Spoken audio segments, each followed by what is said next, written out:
के भाग्य में पुत्र नहीं होता है और उसे पूरे जीवन निसंतान ही रहना पड़ता है। और वो कौन से एक कार्य है जो एक पतिव्रता स्त्री को अपने जीवन में कभी नहीं करनी चाहिए, नहीं तो उसे पुत्र की प्राप्ति नहीं होती है। भगवान श्री कृष्ण कहते हैं कि यह एक सच्ची घटना है जिसे सुनने के बाद किसी भी स्त्री को पुत्र की प्राप्ति 100% जरूर होती है। इसलिए कथा को पूरा ध्यान से अंत तक जरूर सुनना। इस कथा में श्री कृष्ण बताते हैं कि कैसे एक स्त्री को 12 साल से एक भी पुत्र नहीं हो पा रहा था, लेकिन केवल एकमात्र इस उपाय को करने से उसे 5-5 संतान हुए। लेकिन कैसे, चलिए जानना चाहती हूं कि ऐसा क्यों होता है, कौन सी स्त्री के भाग्य में पुत्र नहीं होता है और वो कौन से उपाय है जो कि अगर कोई स्त्री करती है तो उसे पुत्र की प्राप्ति 100% अवश्य ही होती है। तब भगवान विष्णु माता लक्ष्मी के प्रश्नों को सुनकर बोलते हैं, हे देवी, मैं तुम्हें एक कथा सुनाता हूं जिसे सुनकर तुम्हें तुम्हारे प्रश्नों का उत्तर मिल जाएगा, किंतु कथा को अंत तक बहुत ही ध्यान से सुनना, क्योंकि यह उपाय समस्त पृथ्वीवासियों के लिए किसी वरदान से कम नहीं है। तो माता लक्ष्मी उत्तेजित होकर कहती हैं, हे प्रभु, अब जल्दी से कथा को सुनाना आरंभ कीजिए, चाहे कुछ भी हो जाए, मैं कथा को पूरा मन लगाकर अंत तक जरूर सुनूंगी। कथा को सुनते हुए भगवान विष्णु, दोनों बेटों में से बड़े वाले बेटे की शादी हो चुकी थी, लेकिन सेठ की जो पत्नी थी वो बहुत ही दुष्ट स्वभाव की थी और सेठ के छोटे वाले बेटे का भी स्वभाव बहुत ही दुष्ट था। वो अपने आसपास के सभी लोगों को बहुत ही ज्यादा परेशान किया करता था। इसका हरकत बिल्कुल गुंडा जैसा था। न जाने कितनी लड़कियों के साथ संबंध बनाता था। आसपास के सभी लोग इससे बहुत ही ज्यादा परेशान थे। ये कभी किसी से जबरदस्ती पैसे मांग लिया करता था तो कभी किसी को चोट पहुंच दिया करता, सभी के साथ बदतमीजी करता था। गांव के सभी लोग इससे डरे हुए रहते थे, लेकिन सेठ का जो बड़ा वाला बेटा और उसकी पत्नी थी वह बहुत ही अच्छे स्वभाव के थी। बड़े वाले बेटे की पत्नी अकेले ही घर का सारा काम किया करती थी और घर में सभी के कपड़े भी धोती थी, सभी के लिए खाना बनाती थी। इतना सब कुछ करने के बाद भी सेठ की पत्नी हमेशा उसका अपमान करती रहती थी। कथा को आगे बताते हुए भगवान विष्णु से ही कुछ दिनों बाद बहू को जुड़वा बेटा यानी एक साथ 2 बेटा होता है और ये देखकर सेठ की पत्नी यानी कि उसकी सास बहुत ही ज्यादा खुश हो जाती है कि हमारे घर में 2 पुत्र हुआ है। सेठ की पत्नी पोते को पाकर बहुत खुश हो जाती है, जिससे अब सेठ की पत्नी अपनी बहू को भी बहुत मानने लगती है और घर का सारा जिम्मेदारी अपनी बहू को संभालने के लिए दे देती है। जैसे कि घर के तिजोरी का चाबी, घर का देखरेख, सभी कुछ अपनी बहू को संभालने के लिए दे देती है। सेठ की पत्नी पोते को पाकर बहुत ज्यादा खुश थी। हे लक्ष्मी, वही जो सेठ का छोटा वाला बेटा था वो एक बहुत ही अति सुंदर लड़की से प्यार करता था, जिसका सुंदरता का चर्चा पूरे गांव में था। गांव का हर एक पुरुष चाहता था कि पत्नी हो तो इसके जैसी एकदम आसमान से उतरी हुई परी जैसी लगती थी। गांव का हर एक पुरुष इस फूल जैसी दिखने वाली लड़की से विवाह करना चाहता था। लेकिन सेठ का जो छोटा वाला बेटा था वो अगर किसी को भी गांव में इस लड़की के बारे में चर्चा करता सुनता तो वो उसे बहुत चोट पहुंचता था, बहुत मारता था और बोलता था इस लड़की का विवाह हो। लड़की को जबरदस्ती उसके शादी वाले दिन ही उसके घर से उठाकर उसके साथ भागकर एक मंदिर में विवाह कर लेता है। अब भगवान विष्णु कथा को आगे बताते हुए बोले, हे देवी, अब मैं उस सेठ की छोटी बहू की कहानी अच्छे से समझता हूं, क्योंकि उसकी छोटी बहू की कहानी से तुम्हें तुम्हारे प्रश्नों का उत्तर मिल जाएगा कि वो कौन सी स्त्री है जिसके भाग्य में कभी पुत्र की प्राप्ति नहीं होती। अब आगे भगवान विष्णु कहते हैं, सेठ की छोटी बहू का नाम राधिका होता है और वह बेचारी राधिका घर का सारा काम करती थी। वहीं अब बड़ी वाली बहू घर में मालकिन जैसा रहा करती थी। वह कोई भी काम नहीं करती थी और उल्टा राधिका को हमेशा बहुत परेशान किया करती थी। सेठ की पत्नी भी ये सब अत्याचार को देखकर कुछ नहीं बोला करती। राधिका कितना भी घर का काम कर ले, पर सेठ की पत्नी और उसकी बड़ी बहू हमेशा उसे ही डांटती रहती थी। एक दिन जब राधिका घर में झाड़ू लगा रही थी तो राधिका को कुछ पता नहीं था कि आज उसकी सास उसके साथ क्या कर। सेठ की पत्नी बोलती है, इतनी देर हो गई तो अभी तक झाड़ू ही नहीं लगा पाई। मैं मंदिर जा रही हूं और जब तक वहां से आऊंगी तब तक खाना बन जाना चाहिए, आते ही मैं खाना खाऊंगी।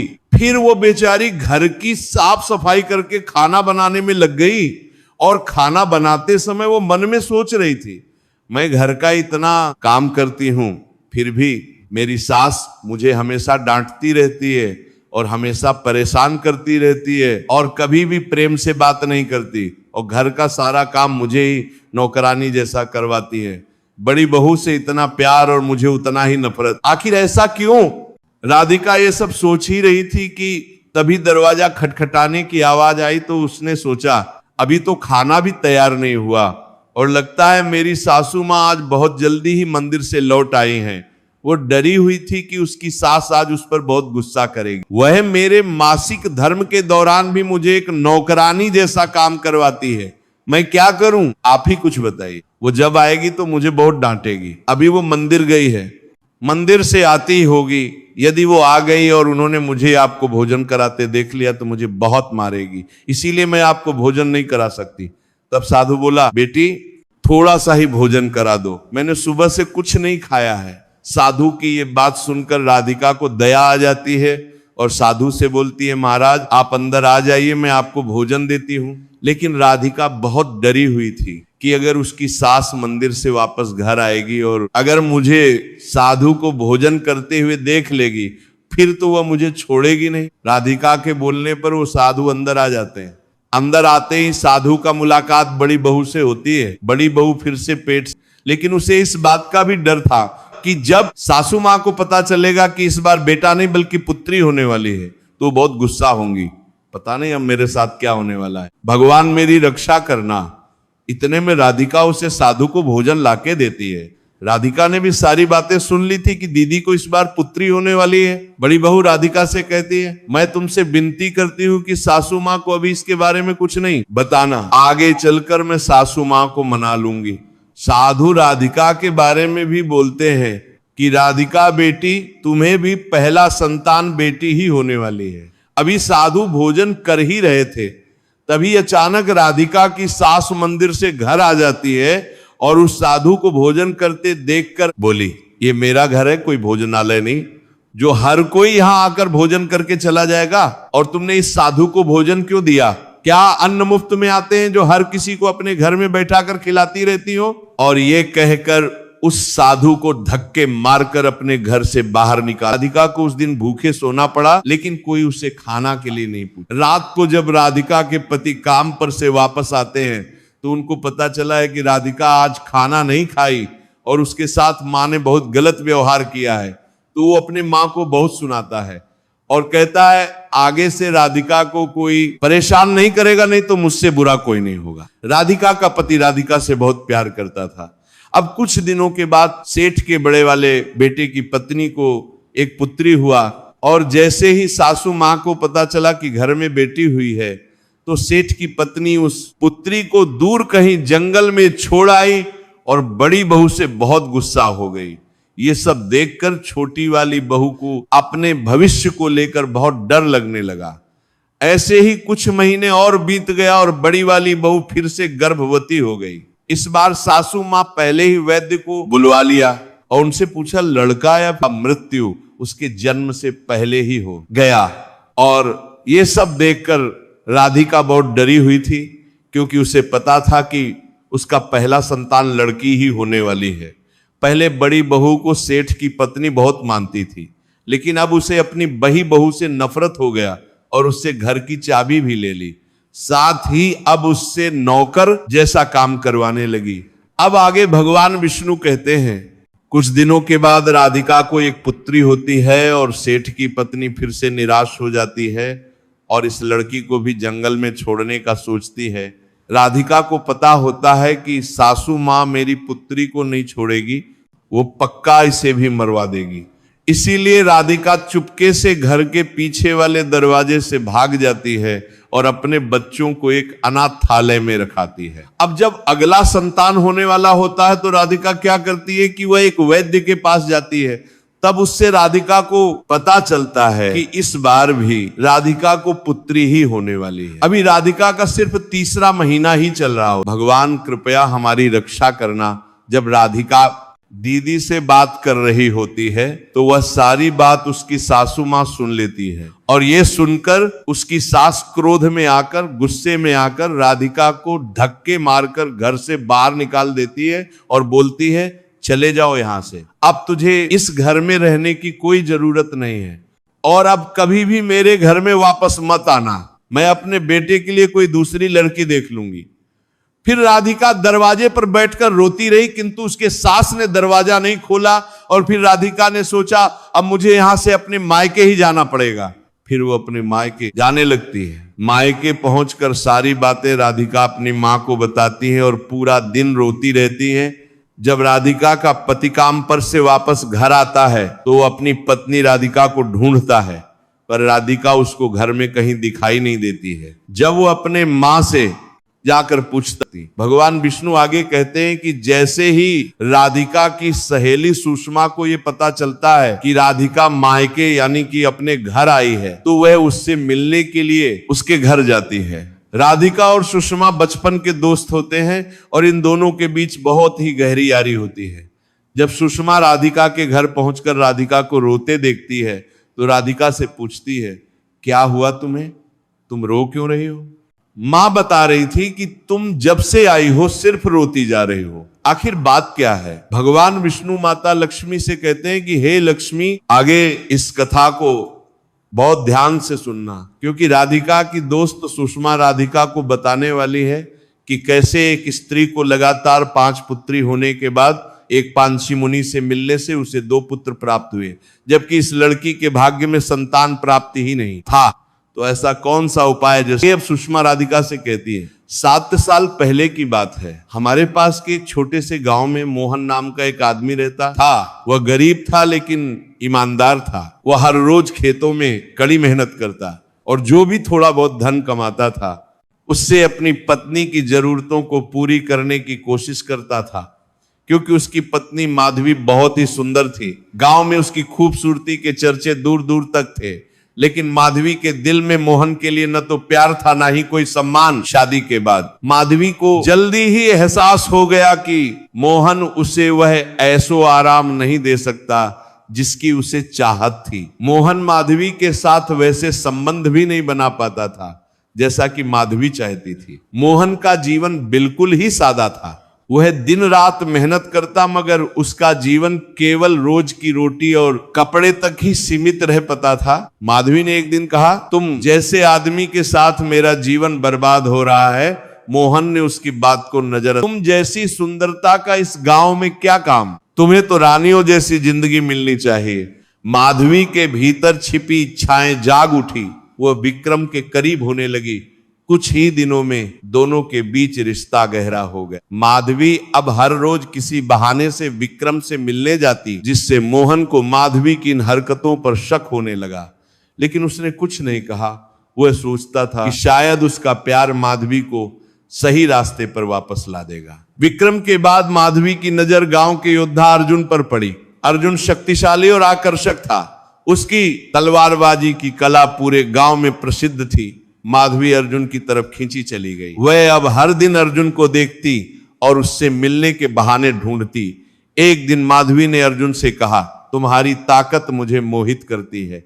काश मेरी जिंदगी में भी ऐसा ही जोश और रोमांस होता। अर्जुन, जो कि पहले से ही माधवी की सुंदरता का दीवाना था, उसके जाल में फंस गया। दोनों के बीच एक नया रिश्ता शुरू हो गया। माधवी अब विक्रम और अर्जुन दोनों के साथ समय बिताने लगी। उसे यह खेल मजेदार लगता था। उसकी इच्छाएं असीम थी और हर नए पुरुष के साथ वह खुद को और शक्तिशाली महसूस का मजाक उड़ाने लगे। गांव के सभी लोग कहते थे कि तुम्हारी पत्नी तो पूरे गांव की रानी बन चुकी है। मोहन ये सब सहता रहा। उसका दिल टूट चुका था, लेकिन वह माधवी से अलग होने का ख्याल भी नहीं कर सका था। माधवी के लिए वासना एक नशा बन चुकी थी। विक्रम और अर्जुन के बाद उसने गांव के कई शक्तिशाली और आकर्षक लोगों के साथ संबंध बनाए। उसे पराये पुरुष के साथ संबंध बनाना जिंदगी के सुकून देती थी। माधवी के दिन अब अलग अलग पुरुषों के साथ गुजरते, वो हर आदमी से कुछ ना कुछ पाना चाहती थी, किसी से सुख, किसी से पैसा, उसकी इच्छाओं का कोई अंत नहीं था। एक रात जब माधवी देर से घर लौटी, उसने देखा कि मोहन चुपचाप बैठा हुआ था। उसके चेहरे पर एक अजीब सा सन्नाटा था। मोहन माधवी से पूछता है, तुम अभी कहां से आ रही हो? माधवी ने तंज कसते हुए जवाब दिया, इससे तुम्हें क्या, मैं किसी के भी साथ रहूं, तुम्हें परवाह क्यों है? मोहन कुछ नहीं बोला और अपने कमरे में चला गया। इसके बाद कुछ अजीब होने लगा। माधवी को लगता था कि कोई उसका पीछे। मोहन ने गांव वालों से कहा, मैंने उसे इतना प्यार दिया, कभी कुछ नहीं बोला, लेकिन वह मुझे छोड़कर कहां चली गई। 3 दिन बाद गांव के एक व्यापारी ने मोहन को यह बताया। आज मैं जब दूसरे गांव में अपने खेत के गेहूं बेचने के लिए एक सेठ के पास गया तो घर वापस आते समय तुम्हारी माधवी मुझे दिखी। वह मंदिर में किसी बड़े ही शक्तिशाली और अमीर पुरुष के साथ शादी कर रही थी। मोहन ये सब सुनकर अब पूरी तरह से टूट गया और खुद को फांसी लगा लिया। सुषमा आगे राधिका से कहती है, माधवी जिस पुरुष के साथ भागी थी उसका नाम रमन था। वो बहुत अमीर और शक्तिशाली था और माधवी के रूप के ऊपर दीवाना था। माधवी को रमन बहुत पसंद करता था और जब रमन ने अपने रिश्ते की बात माधवी के सामने रखा तो माधवी उससे इनकार नहीं कर पाई, क्योंकि माधवी को जीवन में जो कुछ भी चाहिए उनसे सुनना। क्योंकि अब सुषमा राधिका को बताने वाली है कि कैसे माधवी, जिसको 12 साल से एक भी संतान नहीं हो पा रहा था, उसे अब 5 संतान होने वाला था। आप भक्तों से विनती है कि वीडियो को लाइक करके कमेंट में जय मां लक्ष्मी नारायण जरूर लिखें, जिससे माता लक्ष्मी का आशीर्वाद हमेशा आप पर बनी रहेगी। आपके घर में भी पुत्र की प्राप्ति होगी और आपका घर हमेशा खुशियों से भरा रहेगा। अब सुषमा राधिका से कहती है, माधवी बहुत परेशान थी और एक दिन उसके घर पर एक ऋषि मुनि आए थे। वो बहुत भूखे थे। माधवी ऋषि मुनि आए थे, उसके घर में आपके जो मुनि को भोजन करवाती है। माधवी को परेशान देख देवर्षि माधवी से पूछते हैं, तुम इतना परेशान क्यों हो? क्या बात है पुत्री, हमें बताओ। फिर माधवी अपने साथ घटी पूरी बातें उस जस्य मुनि को बताती है कि मुझे शादी के 12 साल हो गए हैं, लेकिन मुझे एक भी संतान नहीं हुआ। देवजस्सी कहते हैं, हे पुत्री, तुम परेशान ना हो। और फिर देवजस्सी माधवी को पुत्र प्राप्ति के बारे में बताते हैं। साथ में देवर्षि ने माधवी को एक और बात भी बताई, जिसे सुनकर माधवी रोने लगती है। वे कौन से पुत्र प्राप्ति के उपाय थे जिसके बारे में देवर्षि ने माधवी से कहा, और वे कौन सी जीवन में सिर्फ खुशियों की ही बारिश हो रही हो। लेकिन रमन को यह नहीं पता होता है कि उसके जीवन में एक बहुत बड़ा कष्ट भी आने वाला है, जिसके बारे में ऋषि ने माधवी से कहा था। अब आगे भगवान विष्णु कहते हैं, हे लक्ष्मी, आगे की कथा ध्यान से सुनना, क्योंकि इस कथा को जो भी व्यक्ति ध्यान से सुनता है उसके जीवन के सारे कष्ट दूर हो जाते हैं। साथ ही भक्तों, आप लोगों से भी विनती है कि आप अपने ऐसे के साथ ये कथा जरूर शेयर करें, उसके व्हाट्सएप पर जरूर भेजें। जिसके घर में पुत्र की प्राप्ति नहीं हो पा रही हो या उसके जीवन में सिर्फ कष्ट ही कष्ट हो, क्योंकि इस ज्ञानवर्धक कथा को सिर्फ एक बार सुनने से उसके जीवन के सारे दुख तुरंत ही समाप्त हो जाएंगे। अब राधिका अपने दोस्त सुषमा से पूछती है, कौन से वह उपाय थे जिससे माधवी को पुत्र हुआ, हमें बताओ। तो सुषमा बोली, ये बात तो सिर्फ माधवी को ही पता है, लेकिन माधवी अब यहाँ इस गांव में नहीं रहती है। वह 3 साल पहले ही इस गांव को छोड़कर कहीं और चली गई, लेकिन कहाँ गई है ये बात गांव में किसी को भी नहीं पता है। लेकिन हाँ, मैं तुम्हें ये बता सकती हूं कि वह देवऋषि राधिका अगले दिन सुबह सुबह अकेले ही देवऋषि से मिलने के लिए चली जाती है। उसके साथ उसका पालतू कुत्ता भी उसके पीछे पीछे आ जाता है। अब आगे भगवान विष्णु कहते हैं कि यह बात जैसे ही राधिका के पति को पता चलता है, वो डर जाता है कि राधिका अकेले ही किसी जंगल की तरफ गई है। उसे ऐसा लगने लगता है कि राधिका अब उस जंगल से वापस नहीं आ पाएगी, कहीं उसको कोई जानवर मार ना दे। मन में ये ख्याल आते ही राधिका के पति को झटका लगता है और उसे लकवा मार देता है। उसका मुंह टेढ़ा हो जाता है और वह नीचे जमीन पर गिर जाता है। फिर उसकी मां दिन रात उसकी सेवा करती है कि उसका बेटा जल्दी से ठीक हो जाए। डॉक्टर के भी पास उसकी मां ले जाती है, लेकिन फिर भी उसका बेटा ठीक नहीं हो पाता है।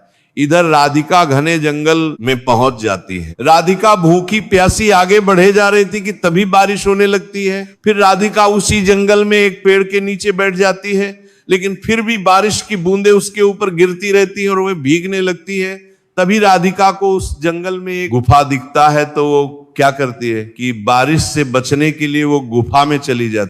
राधिका भी ये सब देखकर डरी हुई थी। डरते डरते उसने उस लड़की के मुंह से कपड़ा हटाया तो लड़की बोली, मैं पास के गांव के राजा की बेटी हूं, मुझे कुछ लुटेरे ने अगवा करके यहां लाकर बांध दिया था और मेरे पिता से सोने की मुद्राएं की मांग करने वाला था। आपका बहुत बहुत धन्यवाद, आपने मेरी जान बचाई, नहीं तो पता नहीं मेरे साथ आज क्या होता। चलिए अब हम लोग गांव की तरफ वापस चलते हैं। राधिका कहती है, मैं जंगल के उस पार देवऋषि से मिलने जा रही हूं, मुझे बहुत आवश्यक काम है।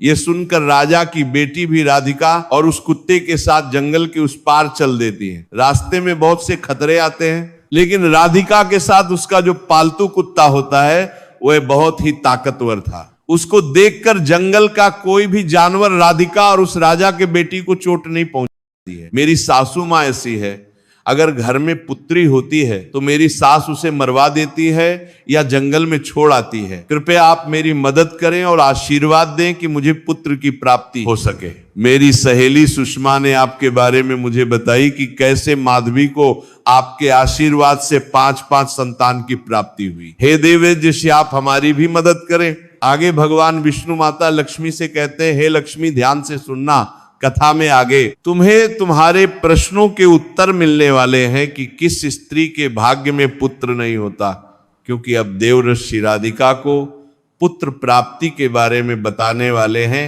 कि वह कौन से उपाय है जिससे किसी भी स्त्री को पुत्र प्राप्त होता है। यह उपाय समस्त पृथ्वी वासियों के लिए किसी वरदान से कम नहीं है। फिर माता लक्ष्मी कहती है, हे प्रभु आप आगे कथा सुनाइए, मैं पूरे ध्यान से सुन रही हूं। राधिका अपने मन में सोचने लगी, यदि मुझे भी पुत्र हो जाएगा तो मुझे भी ससुराल में बहुत सम्मान मिलेगा और मेरी सास मेरे आगे चलकर अपने किए का एक ऐसा श्राप मिला जिससे उन्हें 4 पुत्र हुए, जो कि भगवान श्री राम, लक्ष्मण, भरत और शत्रुघ्न थे। राधिका आगे देवऋषि से पूछती है, आखिर वह कौन सी वजह थी जिससे राजा दशरथ को 4 पुत्र हुए। तब देवऋषि आगे बताते हैं, प्राचीन काल की बात है। यह घटना तब की है जब राजा दशरथ अपनी युवावस्था में शिकार के शौकीन हुआ करते थे। उन्होंने धनुर्विद्या में इतनी महारत हासिल कर ली थी कि केवल आवाज सुनकर भी वे निशाना साध सकते थे। यह विशेष योग्यता उन्हें अपने गुरु से मिली थी, जो एक दुर्लभ कला थी और केवल श्रेष्ठ योद्धाओं को ही सिखाई जाती थी। एक दिन राजा दशरथ जंगल में शिकार के लिए निकले। अंधकार घना हो चुका था और जंगल में सन्नाटा पसरा था। अचानक उन्होंने पानी में हलचल की आवाज सुनी, जैसे कोई जानवर पानी पी रहा हो। बिना ये जाने कि वहां कौन है, दशरथ ने अपनी धनुर्विद्या के बल पर निशाना साधा और तीर छोड़ दिया और अगले ही पल उन्होंने, लेकिन श्रवण ने अपने जीवन के अंतिम क्षणों में राजा दशरथ से यह विनती की कि वे उसके माता पिता तक ये दुखद समाचार पहुंचा दें। श्रवण कुमार ने अपनी अंतिम सांस लेते हुए कहा, मेरे माता पिता अंधे हैं, वे मेरी प्रतीक्षा कर रहे हैं। कृपया उन्हें यह बताने का कष्ट करें कि उनका पुत्र अब लौट कर नहीं आ सकेगा। दशरथ के मन में गहरा अपराध बोध और पश्चाताप पैदा हुआ, लेकिन उस समय वे इस पाप का प्रायश्चित नहीं कर सकते थे।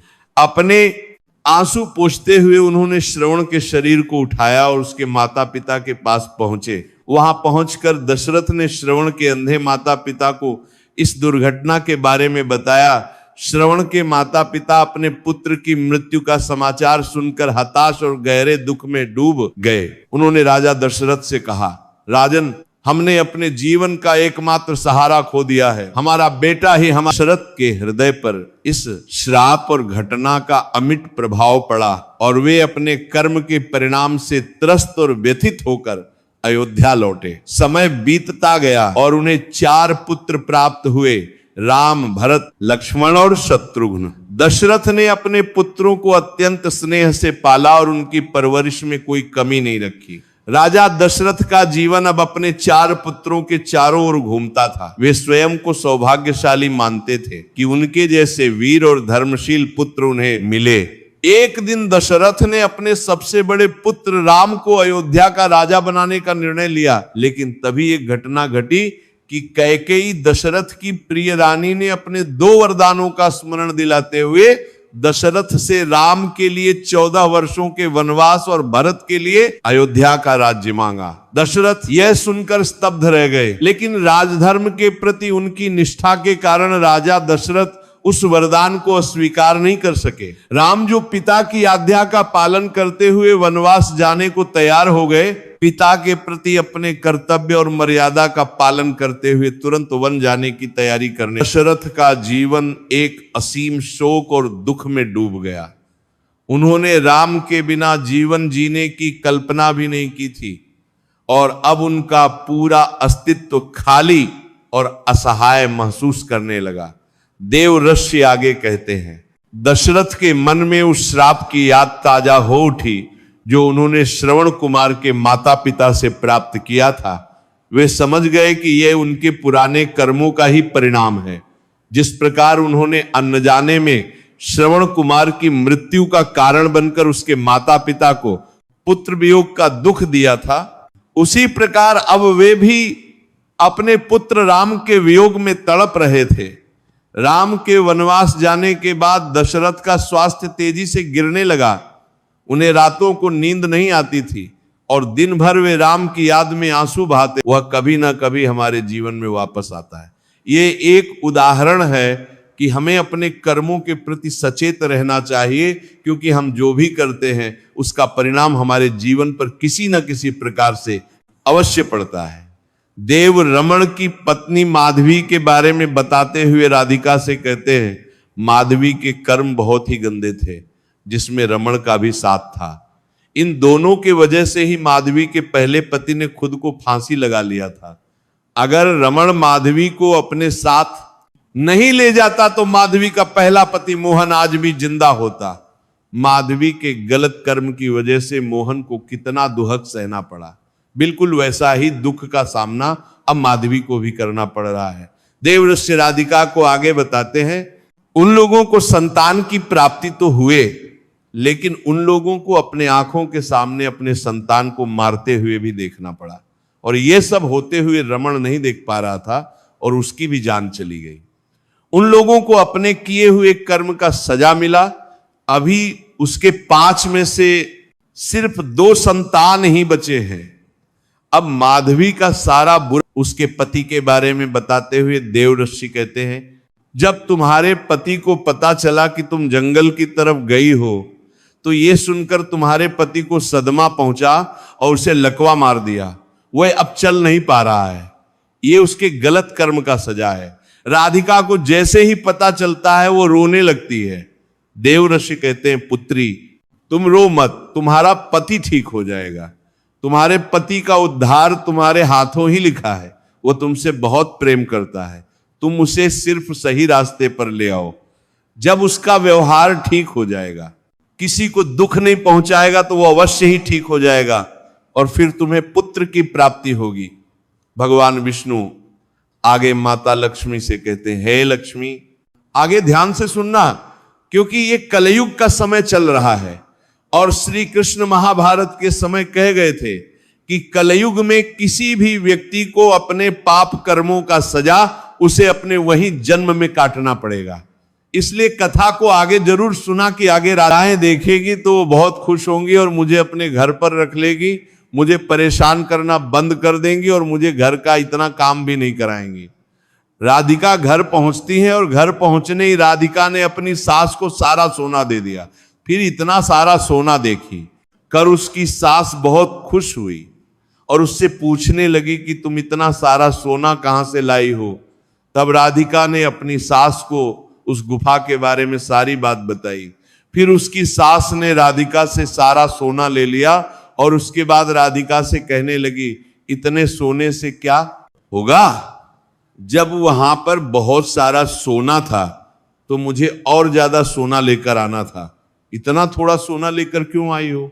राधिका बोलती है, माँ जी इतना सारा सोना तो है और लाती तो उससे क्या होता। फिर उसकी सास बोली, मुझे और ज्यादा सोना लाना था जिससे हमारी साथ बैठ करके खाती, फिर भी सोना खत्म नहीं होता। अब तू देख, इस बार मैं जाऊंगी और बहुत सारा सोना लेकर आऊंगी। फिर राधिका तो उसके पैरों तले जमीन खिसक गई। वह बहुत खुशी और उत्तेजना के साथ सोने की मुद्राएं अपने झोले में भरने लगी। इसी बीच वह सारे लुटेरे गुफा में और भी सोने के सिक्के रखने के लिए आए।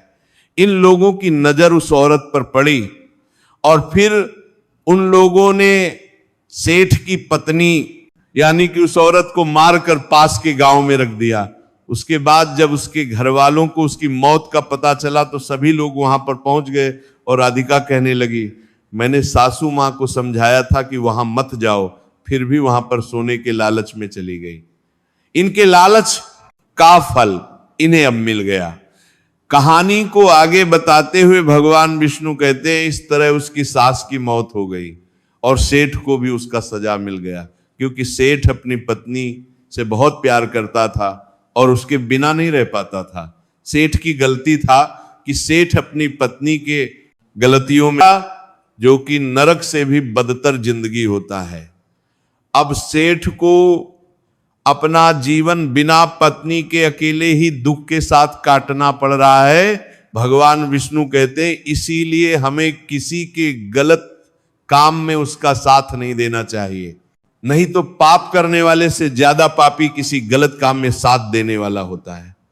राधिका का पति भी अब ठीक हो चुका था, उसका लकवा वाला बीमारी पूरी तरीके से ठीक हो गया था और फिर कुछ समय के बाद राधिका को एक पुत्र हुआ और पुत्र प्राप्ति के बाद राधिका बहुत खुश थी और फिर उसने पुत्र होने की खुशी में अपने घर में एक दावत रखी, जिसमें उसने बहुत से पंडितों और संत महात्माओं को अपने घर पर भोजन कराया। फिर भोजन करके सभी संत महात्माओं ने उसको बहुत आशीर्वाद दिया। आगे भगवान विष्णु माता लक्ष्मी से कहते हैं, अब मेरी कथा समाप्त हुई, अब मैं तुम्हें तुम्हारे प्रश्नों का उत्तर देता हूं। तुम्हारा पहला प्रश्न था, कौन सी स्त्री के भाग्य में पुत्र की प्राप्ति नहीं होती है और वह पूरा जीवन निःसंतान रहती है?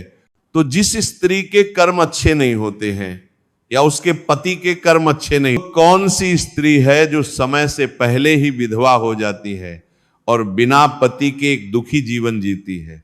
तो समझ लो, जो स्त्रियां पति के होते हुए भी मांग में सिंदूर नहीं लगाती है और ना ही मंगलसूत्र पहनती है और जहां भी जाती है बिना सिंदूर और बिना मंगलसूत्र की जाती है, तथा पति के कहने पर भी उसकी कोई बात नहीं मानती है और पराये मर्दों के साथ संबंध बनाती है, तो ऐसी स्त्रियां समय से पहले ही विधवा हो जाती हैं।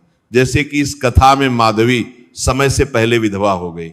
इसीलिए एक शादीशुदा स्त्री को पतिव्रता जीवन जीना चाहिए और अपने पति के अलावा पराये मर्दों को नजर उठाकर भी नहीं देखना चाहिए। और तुम्हारा आखिरी प्रश्न था कि वह कौन सी स्त्री है जो पति के होते हुए भी एक दुखी जीवन जीती है और उसे अपने जीवन में कभी भी सुख की एक भी बात नहीं मानती है, अपने बच्चों पर ध्यान नहीं देकर खुद में मगन रहती है और खुद के स्वार्थ को पूरा करती है, अपने सासू मां और पिता का भी इज्जत नहीं करती है। तो ऐसी स्त्रियों के जीवन में कभी सुख की प्राप्ति नहीं होती है और हमेशा दुखी जीवन जीती है। इसीलिए एक पतिव्रता स्त्री को हमेशा चरित्रवान रहना चाहिए और प्रातः काल में उठकर स्नान आदि करके पूजा पाठ करके फिर भोजन तैयार करना चाहिए, जिससे कि घर में सुख शांति आती है। और माता लक्ष्मी की पूजा भी करनी चाहिए, जिससे माता लक्ष्मी आपसे प्रसन्न होती है और आपके घर में खूब धन की वर्षा करती है। अगर आज की प्रवचन अच्छी लगी तो वीडियो को लाइक करें और ऐसे ही प्रवचन सुनने के लिए चैनल को सब्सक्राइब करें। बोलो राधे राधे।